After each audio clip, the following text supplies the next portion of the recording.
তাই আমার দেশের সংখ্যালঘু সম্প্রদায়কে বুঝতে হবে যে আওয়ামী লীগ ছিল একটা সাম্প্রদায়িক দল, সংখ্যালঘু নির্যাতনকারী দল, এবং ভারত তাকে সবসময় সমর্থন করে গিয়েছিল। ফলে এই দেশ আমাদের, এই মাটি আমাদের, আমাদেরকে একসাথেই এই মাটিতে ঐক্যবদ্ধভাবে কিন্তু বেঁচে থাকতে হবে, লড়াই করতে হবে। কোনো শক্তি যাতে আমাদের ভিতরে বিভাজন করতে না পারে সে বিষয়ে আমরা সবসময় সচেতন থাকব।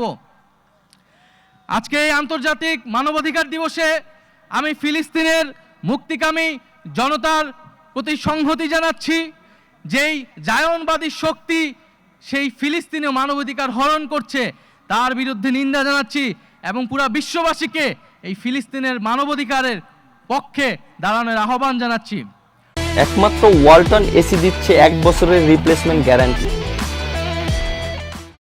প্রিয় বন্ধুগণ, আমি কথা বাড়াবো না, একটি কথাই বলে শেষ করব যে রক্তের উপর দিয়ে আমরা এই নতুন বাংলাদেশ পেয়েছি, রক্তের উপর দিয়ে আজকে আমরা এখানে দাঁড়িয়ে কথা বলছি।